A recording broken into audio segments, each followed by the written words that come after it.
Thanks a lot, Christian. It's a great pleasure to be here, and in fact, a big honor. So it's really great that you have an amazing group, and big congratulations to Lord Richard Layard for the ESRC Lifetime Achievement Award. So that's really brilliant. I think it speaks really to the work that you have done.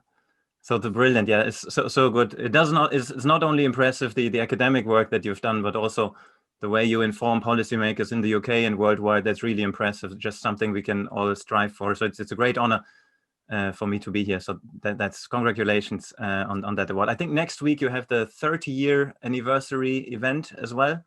I think next week this day. So I'm certainly going into that. So really cool, brilliant stuff that you're doing. So that's why I'm so happy to be here. And maybe you have some thoughts on what we're talking about. I will be talking about this paper. Indeed, the title is a little bit difficult. We talk about responsibility utility as well as Desirance. And I promise in 15 minutes, it will be much easier for you to understand what the title is about. This is joint work with Dave Comerford. Dave is here as well. And there he's waving. And Dave is really the person who had the basic idea about this. So he's let's say, the deep thinking brain behind the operation. And then I was very happy that a couple of years ago, when I was still working in Stirling in the Behavioral Science Center, that we got to talk about this idea of responsibility utility and why this might matter a lot for choice-based welfare evaluations, as we use them so often in cost-benefit analyses and so on. So why this idea of feeling responsible for a choice might matter, and why this might be a problem for choice-based welfare evaluation, and why maybe subjective well-being data might come to the rescue there. So that's why I'm really looking forward to talk to you about the idea of using subjective well-being here. So one way to kick off the paper is to just look into a recent paper you have published, you at the LSE. So this is this paper you published in Behavioral Public Policy, which is also my favorite journal. I like almost every paper that is published there. So it's really good, new journal, but I really love it. And you published the lead article in this special issue. I guess most of you are obviously familiar with this one. And essentially, you make the case that we should use subjective well-being data to inform policy. And our paper could be seen as an idea, one additional idea, why it really might make sense to use subjective well-being data for policy evaluation, why this really is one additional reason why we could use it. There are quite a few responses to this paper as well. And I will talk mainly about one particular response by Daniel Benjamin and co-authors as well a little bit later, because I think we can speak to this with our paper. In this paper, you have one table, and I just copy-pasted a few of the results from that table, because in this presentation, I will not talk about much data. It is mainly a conceptual paper with some illustrations based on data. So here's some data that is just from your paper. So if you go from single to being married, then this is associated with a 0.28 higher life satisfaction. If you get much less healthy, you go from healthy to poor physical health, it has a massive negative effect on your life satisfaction, more than a standard deviation negative. If you're the victim of a violent crime, that's bad. If there are wind turbines constructed within 4 kilometers around your house, that's quite bad as well. If you're in the host city of the Olympic Games, that's quite bad. Then if you change your employment status from employed to underemployed, that's bad for you as well. And if you eat healthier, that's quite good. So just a couple of not stylized facts, but a couple of insights that you had from this paper. And what I want to do here is I want to give a little taxonomy or a little thought of how these things differ and where there are differences. And for this, I have them color-coded here with little asterisks. So you see those that are green, for example, going from single to married, that is something that is in people's own hands. That is something where people are responsible for. So, you have to sign up to Tinder, or you have to do something in order to get married or to get into a relationship. You have to do something to become less healthy. You eat a lot of junk food.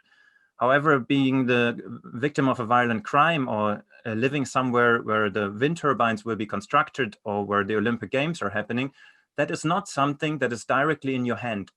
So this feeling of responsibility is most likely lower in these cases. There might be some feeling of responsibility if you live, say, in Switzerland, where there's direct democracy.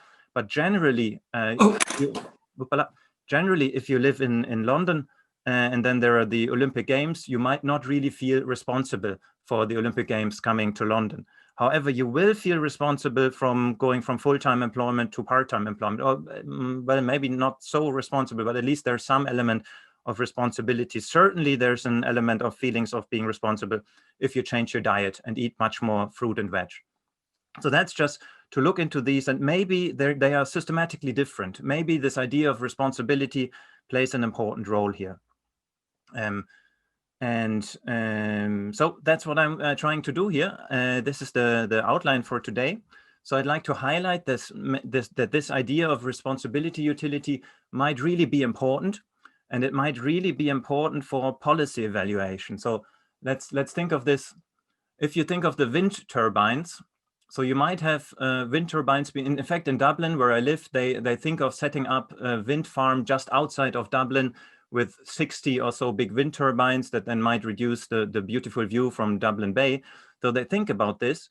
And if this happens, then my well-being might be affected somehow, but I wouldn't feel responsible for being the agent who made this wind farm happen. However, they might have asked me in a cost-benefit analysis, maybe in a discrete choice experiment or in a contingent valuation study, or maybe some revealed preference studies, they might have asked me, what would I choose? A life without the wind farm or a city with the wind farm? So, and then I think of, well, do I want the wind farm? Yes, because I am environmental policy assistant prof. So I really do want the wind farm. It is good. But if the wind farm was just given there, then I would say, well, maybe I would prefer not having the wind farm there. So the idea is that this the feeling of being responsible might affect my choice of saying yes to the wind farm or no to the wind farm. However, later on, when that choice is implemented or when the policy implements the wind farm, it is not really my choice. So the feeling of being responsible for it is not there anymore. So in the sense that my data that was taken in the cost-benefit analysis was based on my preferences that included the feeling of being responsible, whereas later on the evaluation of the wind farm does not include that responsibility utility. So that's the conceptual contribution we like to put forward here. Then I have one slide on some suggestive experimental evidence on this. So it's really one slide very shortly. And then we talk about measurement, and there we'll talk much more about subjective well-being. And then again, I will come back to some welfare and policymaking implications of this basic idea that it matters when people make decisions, whether they feel responsible for the decision, but it might not matter if policies are exogenously provided, because people cannot be responsible for stuff that is exogenously provided to them. So whenever you have questions, feel free to jump in. I'm very happy to take them as we go along as well. So let's think of the main idea here. The main idea is that fully informed, incentive-compatible choice data can give a biased measure of the utility delivered by exogenously determined outcomes. So if there's a study that tests how much we evaluate the wind farms in front of Dublin, or a new forest built near London, then this is a study where we think we have responsibility for it. But if then later on that policy is exogenously provided, then there's no responsibility for that exogenously provided forest or wind farm or whatever it is. So maybe we integrate a bias in these types of choice-based welfare evaluations. So what we do usually in cost-benefit analysis is we want to make sure that the winners, at least in principle, could compensate the losers of a new policy. So that's the baseline. So what we do is we look at choices. These could be revealed choices or stated preference methods, where we observe the choices, say discrete choice experiments or contingent valuation studies. Then we reconstruct the underlying preference structure. Often we use some axioms, completeness, transitivity, and so on. And we do assume that welfare is the same as preference satisfaction in these typical, say, neoclassical economic cost-benefit analysis. So we assume that welfare is really a choice-based measure. So we look at choices, and then choices is what tells us what makes people's lives better off or worse off. Of course, the underlying assumption there is that the utility that informs choice, that informs which decisions we make, is the same utility that also informs how happy we are, or the utility that informs welfare. And there is a lot of research in, say, behavioral economics, saying that this is not always the case because there are cognitive biases that we are making. Decision utility can be different from experienced utility. And there's a whole book on this.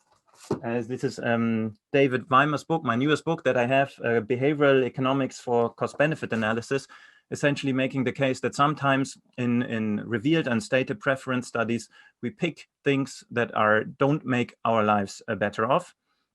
So there are issues there on bounded rationality, but we will bracket these today. So we don't even talk about bounded rationality in behavioral economics today. We will say that, well, maybe responsibility utility, or this feeling for being responsible for a choice in some situations, can be a reason where the utility that informs choice, which includes feelings of responsibility, is not the same as the utility that informs welfare, because these feelings of responsibility are not in there. So what if choice and welfare are different to each other? Or what if people sometimes choose outcomes other than those they would rather receive? So this is something that I think we have quite a lot of data for in the evidence section, empirical evidence, but also intuitively. Sometimes we choose, say if we have just a lunch and then we have some food provided for lunch, we'd rather eat, say, 2/3 of it and only give 1/3 to our partner. But what we do is really we split it 50-50. In that sense, what we choose is a different outcome other than the outcome that we would prefer if somebody else would have chosen it for us. So that's really what's happening, I think, in everyday life quite often. And that's the key observation that Dave came to me with, and I think I agree, and there are many implications for this. In economics, though, we don't really talk about this idea too much, this idea that there is a ranking of different outcomes, and that ranking is of what people would rather receive.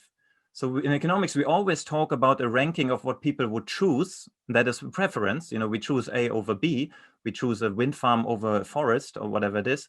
We choose A over B, but we almost never talk about the idea of a ranking of if it's exogenously provided, I would choose A over B. So we almost never have a talk about this explicitly. And maybe this is because we lack a word like preference, a word that captures the ranking of outcomes that people would rather receive. So that's why we go in and say, okay, let's just make up a word. And then we came up with this idea, okay, preference sounds a bit similar to desirance.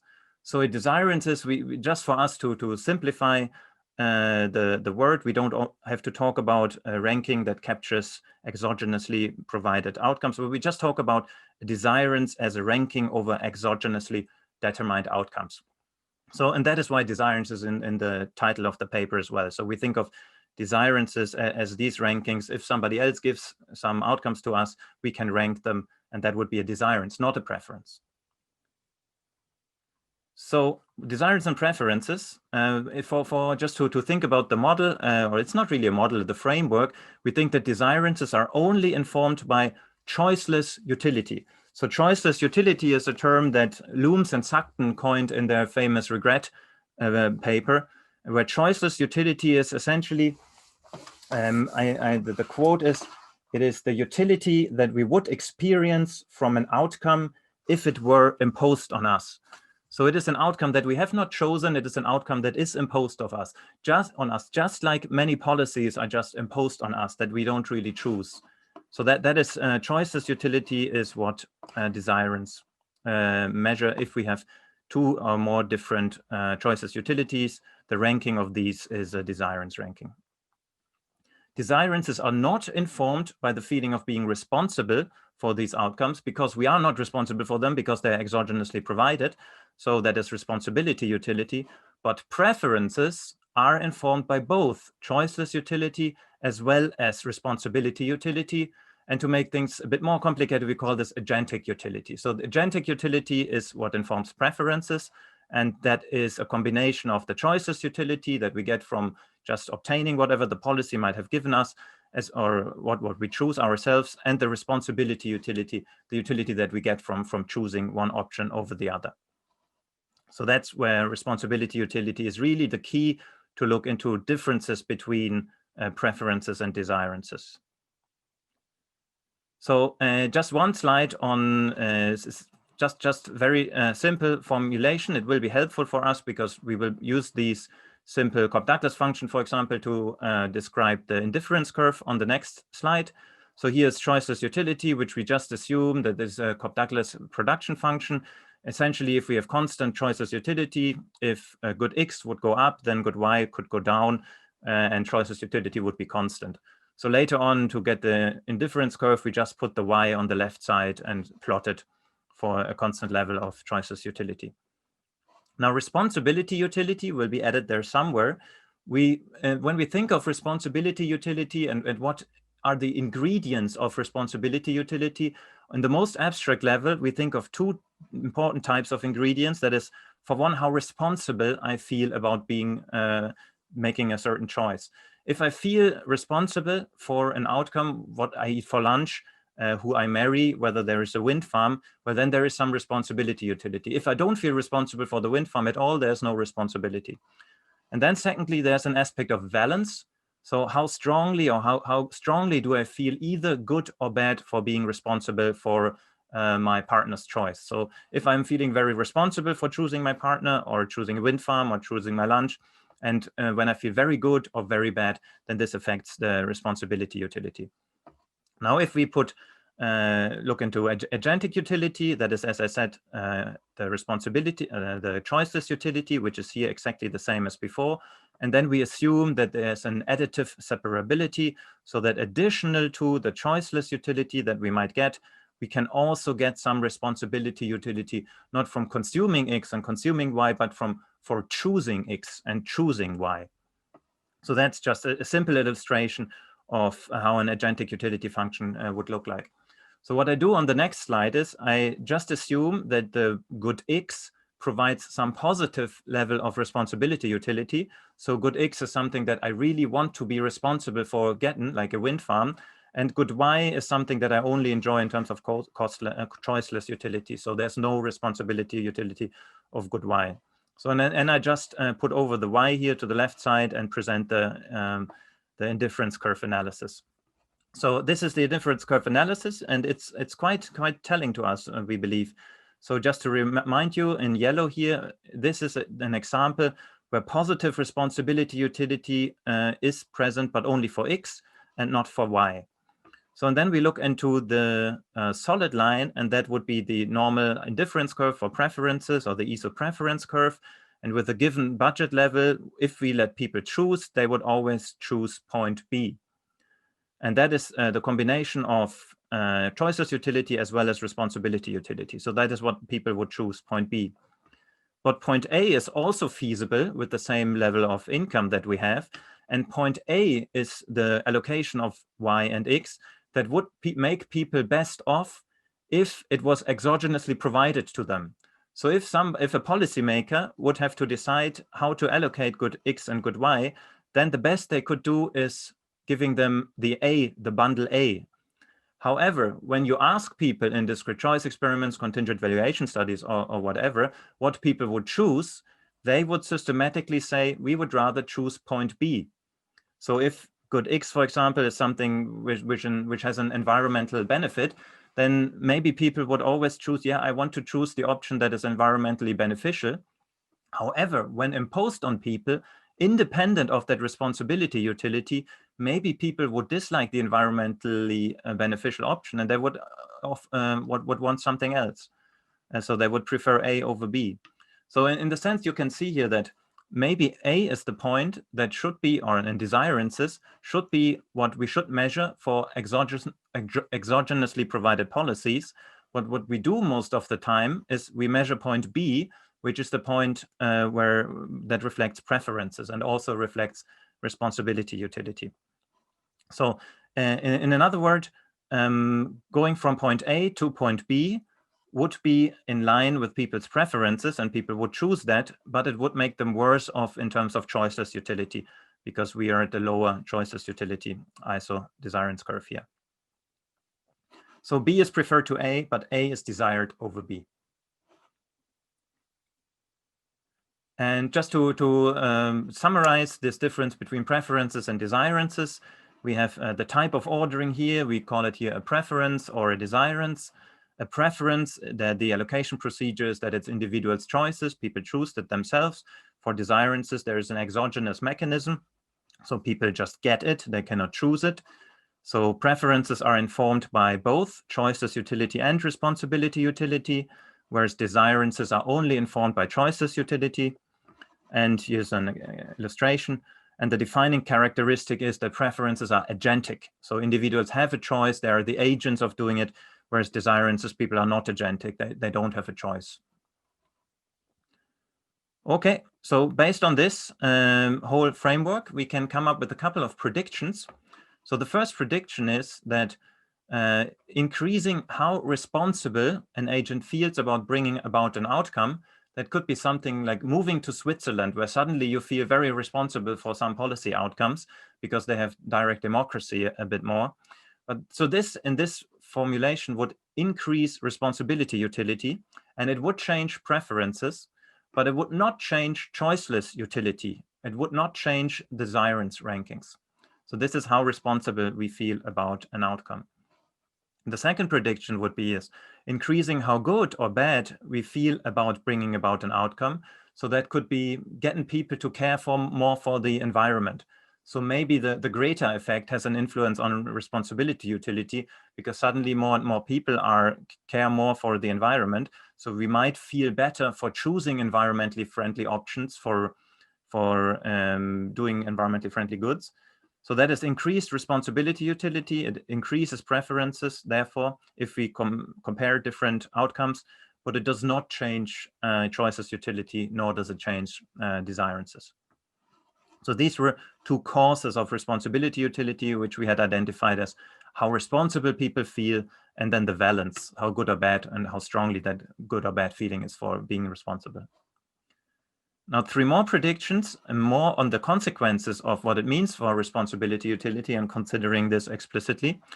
So increasing responsibility utility would mean that the discrepancy between preferences and desirances increases as well.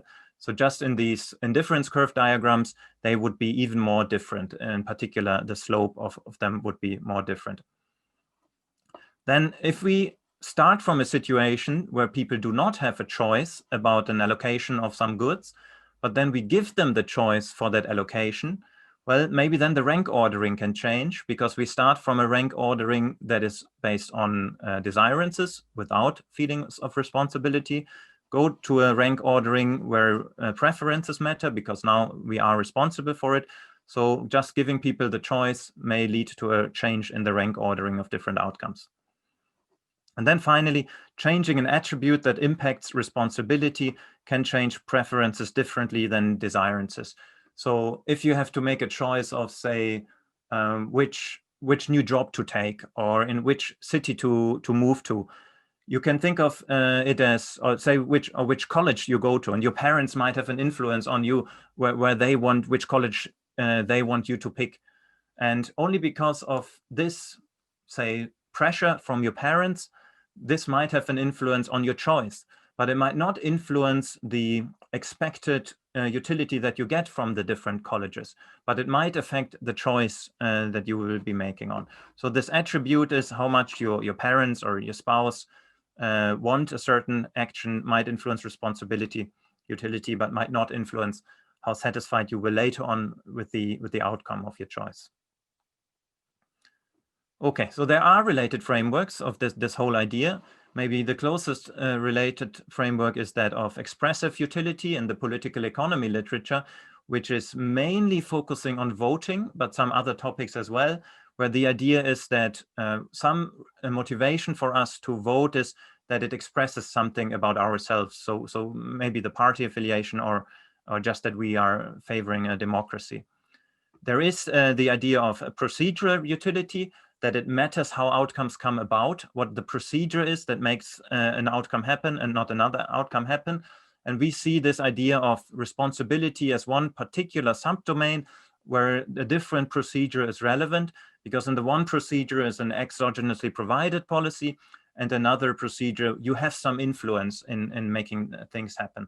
So that's one particular form of procedural distinction, something that is responsible or where you're not responsible for it. And then there is the literature on decision utility and experience utility, the idea that sometimes we make decisions that are biased. Maybe we are present bias, we are overconfident, or we are loss averse. And these all affect decision utility, but they don't necessarily affect how the welfare that we get from these options, that is experience utility. So that has the same prediction that that we sometimes choose outcomes we don't that don't make us happy, and we have a different explanation for the same pattern. Leo, can I just ask you a quick question? Yeah, very happy to. The what about the literature on impure altruism? So for the idea that we're often doing things that are altruistic, even though because we want to send various types of signals, but we may prefer to do something. I mean, it feels your idea. It feels a bit like that sort of Andreoni setup. Liam, let me go to the supporting evidence. This is the next chapter, because I think the last point here is the one on warm glow, which is very much related. In that subsection, we also talk about impure altruism as one of the examples for the fact that there is a responsibility utility. Before I go into that, maybe if there are other questions. Yeah, that's great. So that was the framework. So that is everything I wanted to talk about. The conceptual contribution. We have the one slide that you just saw on the supporting experimental evidence. I talk just a minute about this. And then we go into measurement and closer to subjective well-being data, how they might deliver Desirance ratings. Okay, so there is a large supporting literature, and in the paper we just mentioned a few of them, just to make the point that this idea that there is a feeling of responsibility can change our decisions. So the last one, maybe Liam just mentioned, is the idea of warm glow. So it's the idea that just by feeling good about something that you did is some warm glow that you can get, maybe even independent of what the outcome is. So if there's a true social preference for other people's well-being, then this wouldn't be responsibility utility. But if there's a preference for being responsible for giving something good to other people, then this is a very clear example of responsibility utility. So it is because of me that some other people are feeling good. So that is responsibility utility in our framework. And then in that paper here, for example, people can choose between the payment for other people, and they show that people generally, if they can be responsible for giving the other people more money, then they enjoy that. So I'll come back to that a little bit later. Maybe I go from the bottom to the top. A delegation is a very interesting one. I think it's very interesting to think of algorithm aversion there. So the way we interpret algorithm aversion, the idea that we do not want to have our decisions made by algorithms, it could be an idea of that we want to keep some responsibility utility. So we want to be the person who makes the decisions because we get some benefit from making a decision itself. So that could be the delegation. In this paper, this is about a dictator game where people put where you are suddenly not the person who decides how much you give another person in a dictator game, but there's a person in between. And then you only pick the person in between who has promised you how much money to give to the other person in the dictator game, but that you reduce the responsibility you have for a lower outcome for the other person. And by that, it changes the behavior.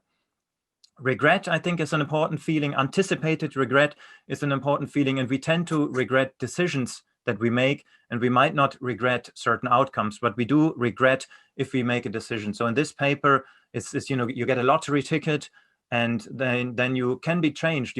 Give me the lottery ticket, and I give you a lottery ticket and a pen. So something that is much better. But many people don't want to make that trade, because they feel maybe if I've seen the number of the lottery ticket, I would feel regret of having made that decision. I would have been responsible for losing out. So there might be a mix of loss aversion and regret. Richard, do you have a question or?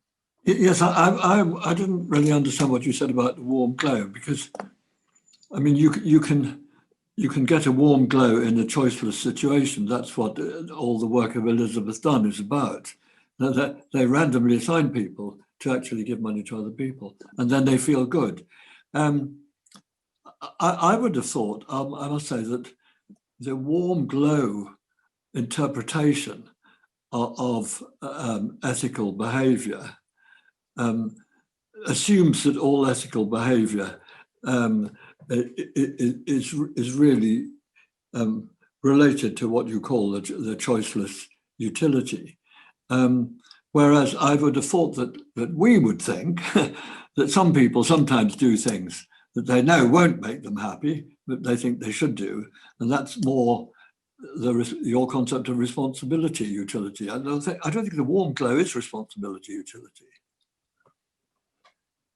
Yeah, I think the examples of Elizabeth Dunn, that's correct. I think that there you don't make the choice. I do think though that you get a different form of warm glow for making a choice that benefits other people. Dave, do you have a response to that one? No, well.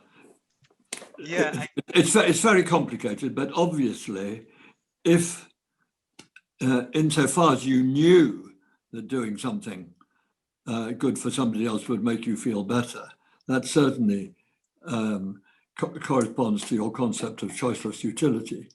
But if you did it and that was a side effect, then of course they may be arithmetically equal, but conceptually they're different. Yeah, that's an interesting one. We haven't thought in depth about the side effect issue that you point out, so we'll think about this. That's very good. Dave, you had a point. I'll come back to it at the end because I think this is a conversation that we can continue. Yeah, it's very interesting, especially because we have a small survey that is based on this as well, where we will come back to this certainly. Yeah, it's very, very interesting. The signaling can be the idea that I want to signal, well, whatever choice I'm making. So this example is about donations. So if a donation is open, if other people see that I'm donating, then I'm donating more than if other people cannot see it. And maybe there's an element of being responsible for that donation is important. And then social pressure is essentially, you get pressured by some expert who might tell you, look, you should really do that. And then making a different choice might lead to negative responsibility utility. So I think based on the literature, partially on warm glow, where we'll come back to, but there are so many more literatures. And if you think about the idea of feeling responsible, sometimes we make choices that we wouldn't anticipate us to bring the biggest happiness. So I think it is a point that is worth thinking about. Leo? Yeah. May I quickly jump in regarding the conceptual framework? It is not yet clear to me. Sometimes it's often not that clear what is exogenously determined and what is not. If I decide to flip a coin, it's kind of, I still decided to flip the coin and the coin made the choice for me. If I participate in direct democratic processes and I vote and the outcome is the opposite of what I voted for, kind of, how should we think about that? Is it kind of, do we need to split the responsibility utility according to how much influence I actually had, or how do you deal with that? Yes, it's super important. I think it's a measurement question that you have, and I come back to this in this next round. So it's exactly the same questions we had as well. So let me just move on. But Laura, you raised your hand there. It was actually really similar questions around the literature on autonomy and freedom in psychology, especially with regards to intrinsic motivation. Autonomy is so important there, and a lot of what you're talking about in terms of responsibility seems to overlap with that. Yes, that is very, very relevant. Yeah. We just thought that sometimes people are not autonomous to decide whether the Olympic Games will come to London or when they come to London. So why do you use an autonomous or an agentic or a responsibility utility measure to identify the utility consequences of that? Certainly a very big overlap. I think autonomy is an even more complicated term than responsibility. So that's why we went for responsibility there. So yeah, I have a paper on autonomy and enhanced paternalism, which is a mess. Afterwards, I realized that the word is a mess. There's so many, in BPP, there's a nice paper as well on different ways of how the word autonomy is used. So I would rather not go into that can of worms. Okay, so to answer Reto's question, I think the first question on measurement is that we have to have a criterion that really tells us whether something is measuring desirances without responsibility. So we just call it a non-responsibility criterion, which is in practice very difficult to satisfy, but in theory, that is exactly what we want to get. To elicit a desirance, we need an elicitation procedure that the respondent believes cannot influence the likelihood that a given outcome is realized. So if you flip a coin and you think you're really good at throwing heads, well, then there is some responsibility utility, at least in your beliefs. So it's really the beliefs that matter here. Whereas if you know that you cannot influence it very much, then maybe it would satisfy the responsibility criterion. In many situations, we have to identify maybe ways how we can satisfy this criterion, and we have some thoughts on a little bit later on how we might be able to do that. But this is exactly the question that you have made, and we just said we call it a criterion. That is what we need to identify. So you mentioned that the own beliefs are relevant. So that brings me to the question about like internal versus external locus of control. So if people have an internal locus of control, they experience more responsibility, utility in their daily lives. So is that relevant? What kind of perception people have, or what matters is the perception? Did I get that right? Yeah, it's very interesting. Yeah. I think this is one discussion we had not yet have. Individual differences and how strong responsibility utility is, we have not yet looked at. We have looked at trying to measure, trying to design measures of desirances that exclude responsibility utility. But once we have these measures, we can look into individual differences, for example, based on locus of control. Yeah, it's another great point. Yeah, really good one to think about going further. Yeah, you would expect that if I have a high locus of control, that it's me making changes more often than another person, that my responsibility utility would be higher there as well. Yeah, of course. Okay, so the non-responsibility criterion is the first idea on measurement. The second idea is that all measures of desirances, by definition, are hypothetical, because if they are not hypothetical, then they will lead to a change, and then I'm responsible for that change. So when we compare preference measures, where we ask people to make a choice between A and B, with the question, how satisfied would you be with A and B, the preference measure can be real, and the desirance measure is always non-incentivized. By definition, it can't be incentivized. So that can lead to this trade-off. You know, which bias should we use if we want to elicit a desirance? Shall we use the bias of hypothetical bias, or shall we use the responsibility utility bias? We say this is a positive, not a normative question.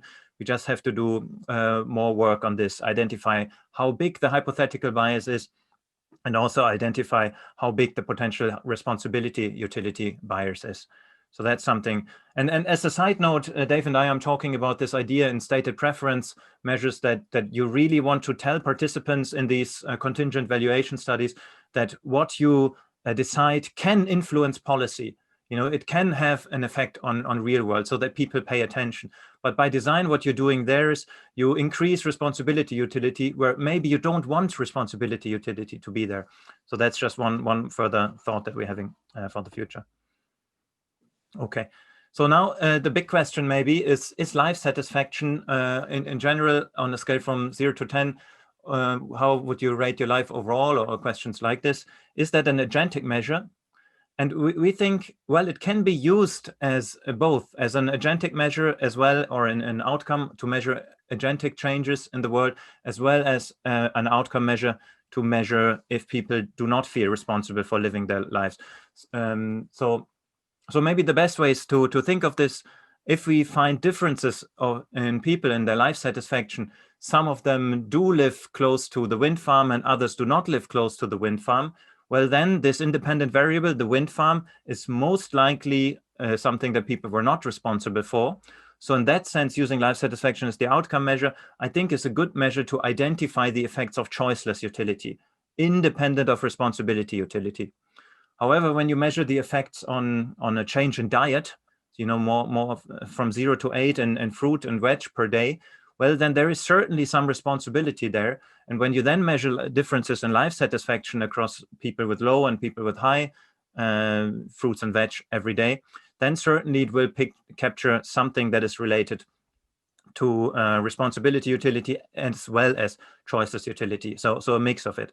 But the point is that it is possible to use life satisfaction measures to identify choiceless utility independent of responsibility utility.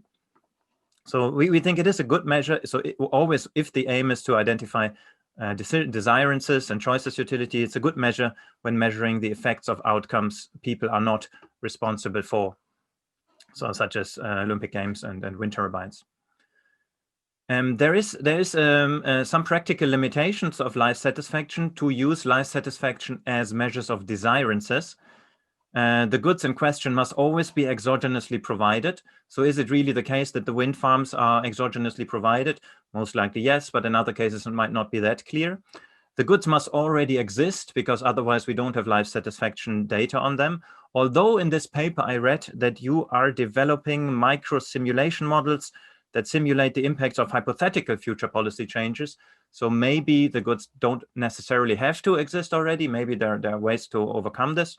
But so far, I guess it's still a bit difficult. And there must, in order to get causal evidence, there must be as good as random variation in the level of provision of the goods, or you have to use the economic big five of causal identification of causal effects. So in practical terms, it's maybe not always applicable to use life satisfaction. So that's why we discuss in the paper the idea of anticipated subjective well-being, and using questions such as which would make you more satisfied if you were to receive it through random assignment, or another way where it's really clear that it is not you who decides to get it. So this question would satisfy the non-responsibility criterion. So what would make you more satisfied if you would get something? So that's exactly what we try to do in a very little small illustration. So I just walk you through a very short and quick experiment that we did here. So this is what participants read. You have agreed to complete the survey for 35 cents and you will be paid 35 cents no matter what. A random process determined that you are respondent A and you have been matched with another participant. Let's call that other participant respondent B. That's what everybody read. And then we randomly put some people in this non-agentic condition. It will be determined by a random process, that's the non-responsibility criterion, whether the other participant is paid 35 cents or 50 cents for completing this survey. In which of the following cases would you be more satisfied? And here we elicit a desirance. So we elicit how people, what people would desire if it was randomly allocated. If the other respondent gets 35 cents or if the other respondent gets 50 cents. And we compare this in the other condition with, on a later screen, you will choose whether to pay respondent B 35 cents or 50 cents for answering this question. In which of the following cases would you be more satisfied? So what we're doing here is we also use a satisfaction measure, but this is an agentic satisfaction measure. So if respondent B were paid 35 cents because of your choice, or would you be more satisfied if participant B were paid 50 cents because of your choice? So that's the setup of the simple experiment. Are there questions on this? No, okay, good. So essentially what we find is that indeed the higher satisfaction with the pro-social choice is significantly higher, 20%. So this times 1.2 is more or less is higher. So people do in the agentic condition where people say because of your choice, there more people take the pro-social choice and give 50 cents to the other participant. So what we have shown here is that it is possible to use anticipated subjective well-being questions to measure agentic satisfaction ratings as well as non-agentic satisfaction ratings. The second thing that we showed is that maybe the difference here could be responsibility utility. The difference might be the idea that at one stage we felt responsible and in the other one we did not feel responsible. So we also try to measure responsibility utility using the idea that we had before. How responsible do you feel for the amount that respondent B will get? And then we had 2 questions on the valence. How good or bad would you feel to give them 35 cents? How good or bad would you feel to give them 50 cents? And then we came up with just this responsibility utility measure is on a scale from 0 to 4. How responsible do you feel? And then both of them are also on a scale from 0 to 4. So if I feel very good about giving 50, then this would be a 4. And if I feel bad of giving 35, this would be a 0. So then the virtual would be 4 minus 0, so it's 4. So and responsibility was between 0 and 4. So it's at the end, responsibility utility is a scale from minus 16 to plus 16, 4 times 4. And then we just add this responsibility utility measure into the regression. So super simple probit regression. Essentially, we find this is the effect that I showed you in the graph before. This effect is reduced, also reduced to non-significance, but responsibility utility now is the main predictor of whether people choose the higher payoff. And this could be interpreted in a way that the difference that I showed you in the graph is explained by this responsibility utility indeed.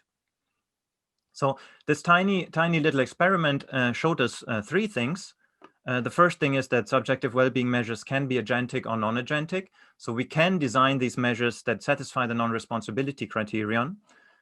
Subjective well-being rank orderings can differ depending on agency. That's the difference that we showed there. And then this difference can, at least we think, partially be explained by responsibility utility. That's the simple mediation analysis that we did there. And this is a super simple study, and it's just a case in point that we wanted to put forward these points. It does have limitations. So people might feel responsible also in the non-agentic conditions. So that's at least what they indicate. Dave had this idea of magical thinking, so that people, think what they do has an effect. It's some jinx factor. Anticipated subjective well-being may be influenced by expressive utility. If you choose a satisfaction rating, you show something to yourself and to the experimenter, although it might not be the responsibility for a choice, but there might be other forms of expressing something about yourself. So that is difficult to get rid of this. And there is a correlation between satisfaction and responsibility questions due to order effects, which might influence the mediation. So the mediation that I showed you might be influenced there a bit. Anyways. That's the idea about measurement, where we wanted to show, yes, it is possible to use anticipated subjective well-being measures to measure desirances or measure non-agentic satisfaction ratings. And now the welfare analysis and policymaking, that's the last section, maybe the most interesting one.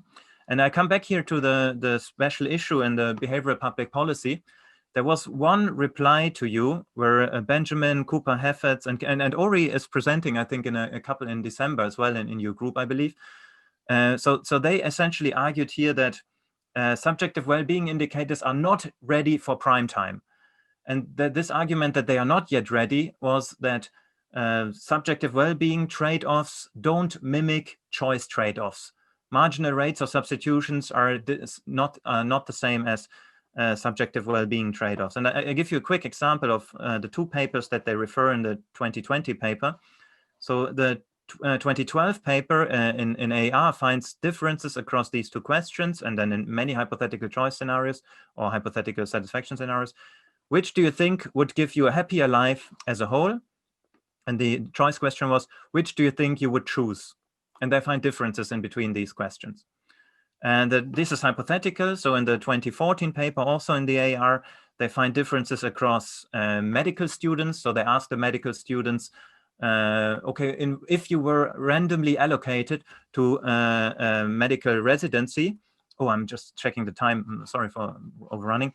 If you were randomly allocated, you would be satisfied to that level, and then you had incentive compatible choice. So and then they argue, okay, we find differences across these. So marginal rates of substitution cannot be inferred from happiness data, is what they find. So they say well-being data are not ready for prime time. But what we say is, no, of course they are different, because they measured non-agentic subjective well-being data and they measured agentic decision-making data. So of course, marginal rates of substitution cannot be inferred from this type of happiness data, because this type of happiness data is non-agentic and this type of choice data is agentic. So we argue that their claim that well-being data is not ready for prime time, might be true, but their data doesn't support this claim, because all that they have shown us is that non-agentic measures are different than agentic measures. They have not shown us that subjective well-being trade-offs are different than choice trade-offs. So they have missed this agentic or responsibility utility. So this is the very last slide. Implications for policy evaluation. So variation in responsibility utility must be considered when extrapolating from one choice situation to another. Could talk long about this, but it's a new thought, so let me focus on the second one. Choice data may not always and everywhere be the gold standard measure for utility or welfare. So if you want to evaluate a policy like a wind turbine or the Olympic Games that is exogenously given to people, then people don't have responsibility for picking that. So maybe we shouldn't use choice data, because choice data does include responsibility utility, but maybe we should use something else, such as subjective well-being data or anticipated subjective well-being data, because it is possible to measure that without measuring responsibility utility. And then just the thought that maybe this big finding that we have economic growth, but no growth in subjective well-being on the very macro scale, maybe that is linked to responsibility utility increasing for some goods, but not choices utility increasing. And that's it from me. Thanks a lot. Thank you very much. This was a very rich presentation. Are there any questions?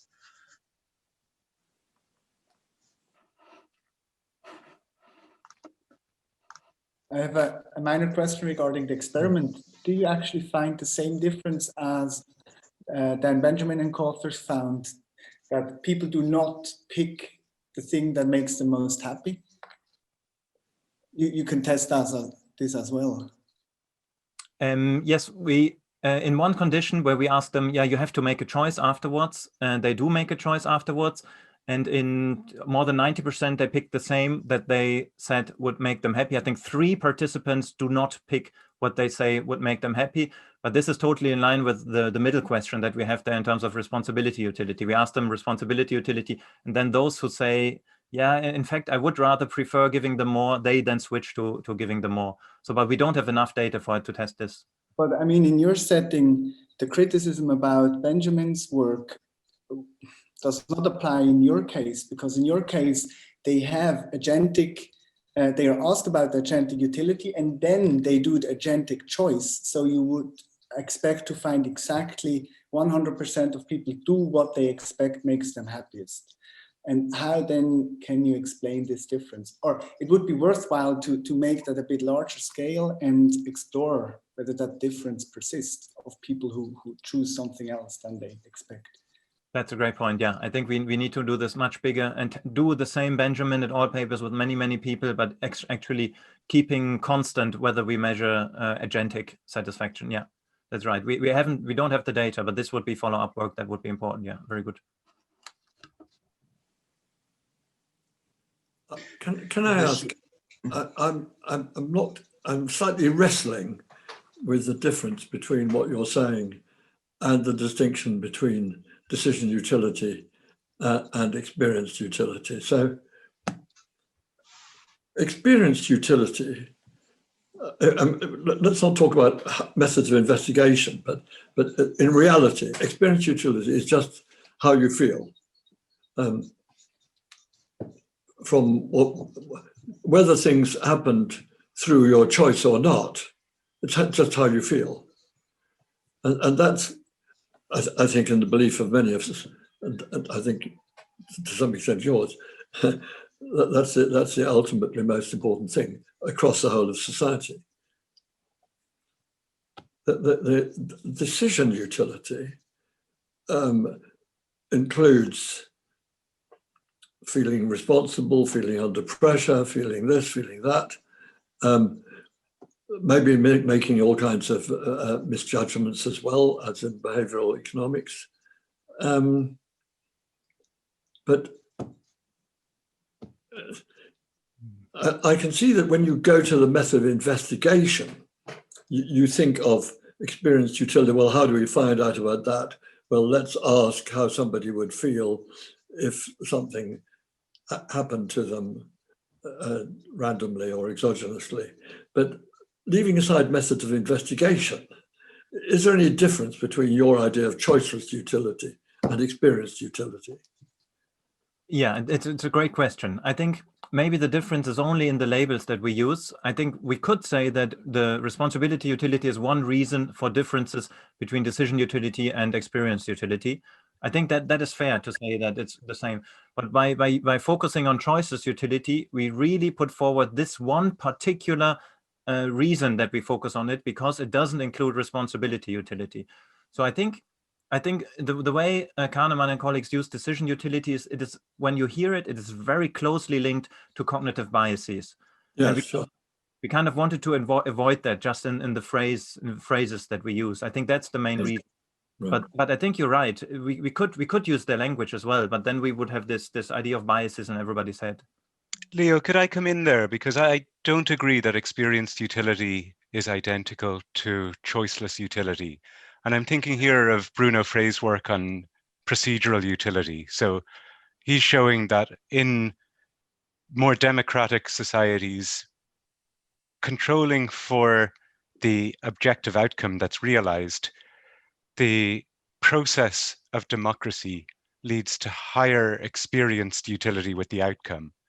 And I think that is an example of how responsibility utility informs experienced utility, whereas choiceless utility, by definition, is devoid of that choiceless utility, or of that responsibility utility.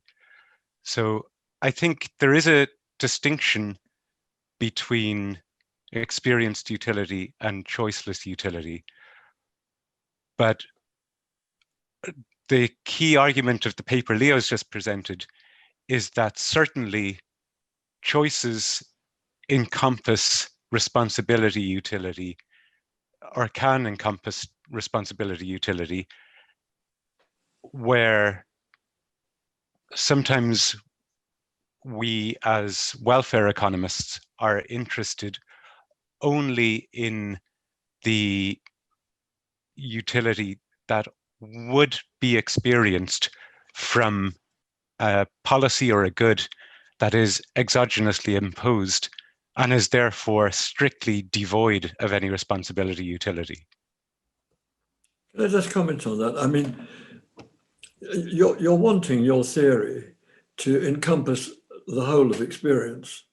And I think we're giving us that sort of narrow definition of what one might just call ex post utility of what happens at the end. It's sort of excluding you from discussing everything that happens, whereas I would have thought the virtue of what you're trying to do is that it encompasses everything that happens. I would think the virtue of the framework that Leo presented there is that it distinguishes when experienced welfare measures are going to capture choiceless utility alone. So we can think of instances where, like the wind farms that Leo is using as an example, these are, I wake up in the morning and suddenly there's an exogenous shock to my world, and we can back out the choiceless utility of that exogenous shock using experienced welfare measures. But there are other things that I have chosen in my life, like the example of the diet that Leo used. And there, I not only, my experienced subjective well-being measure will capture not only the physiological and health benefits of that diet, but also the responsibility and sort of patting myself in the back and warm glow that derives from the choice and virtue and willpower that I've exercised in sticking to my diet.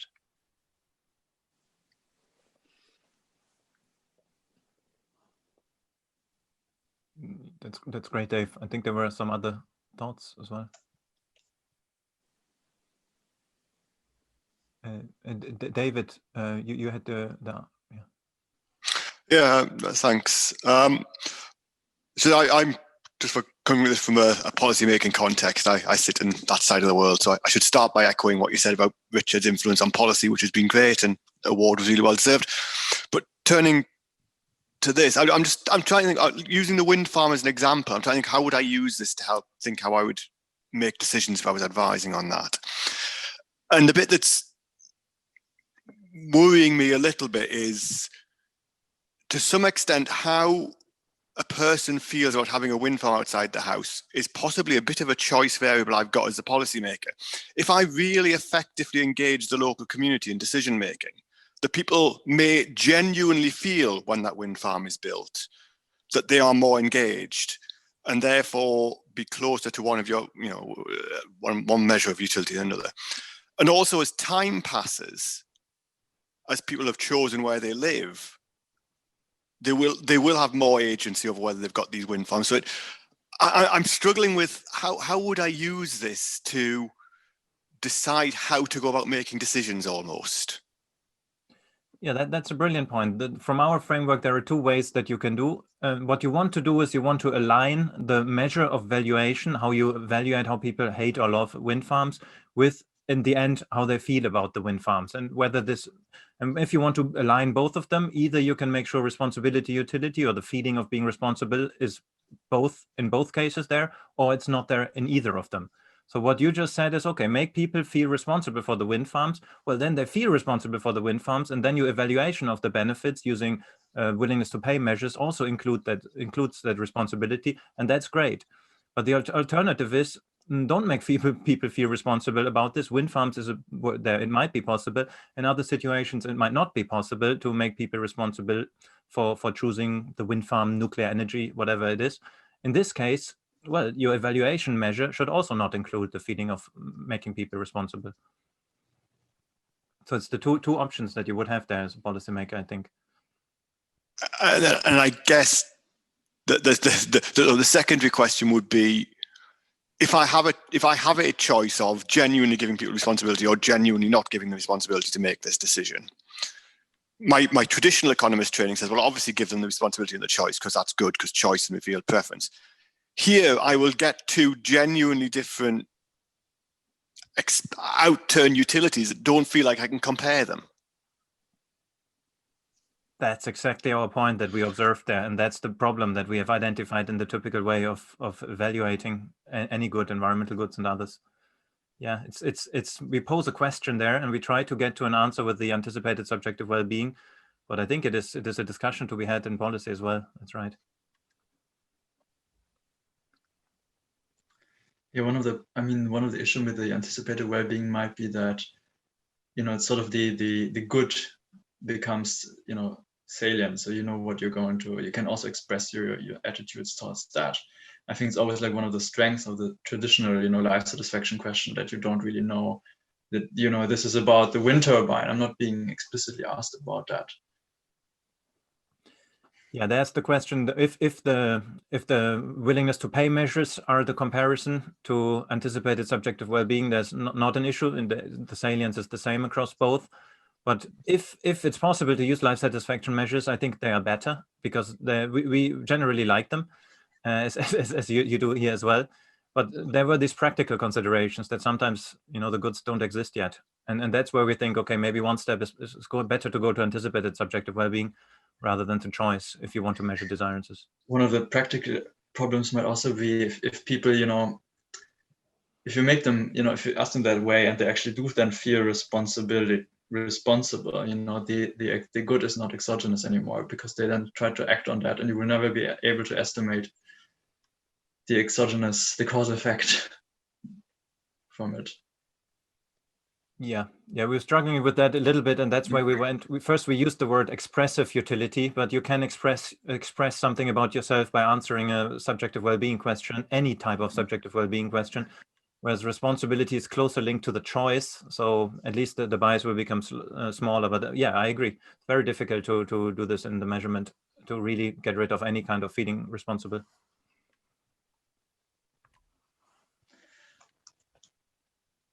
Yeah, I think we've overrun already by 7 minutes. So if there are no other questions, I think this was really, really interesting. I think it's also like it's forthcoming, the paper, right? No, we just sent back the reviews. So okay. So we will be there at some point, and I'm really looking forward to reading it. Thank you so much, Leonhard and Dave, for coming. Next week, we have Carol Graham from the Brookings Institution and the University of Maryland. She will be talking about America, unequal hopes, lives, and lifespans in the US, insights from well-being during COVID-19, and some minor insights on the election. Just one thing, the seminar next week will not be on Thursday, but it will be on Wednesday. So Wednesday, November 25th at 4 p.m. London time, because Carol is in the US. And that's because next Thursday is Thanksgiving in the US. So next Wednesday, the Wellbeing Seminar at 4 p.m. London. And I hope that many of you come. And until then, I hope you are staying safe and are happy. Thanks for coming. Thanks a lot, everybody. It was great. Thanks. Thank you. Interesting. Thanks. Bye.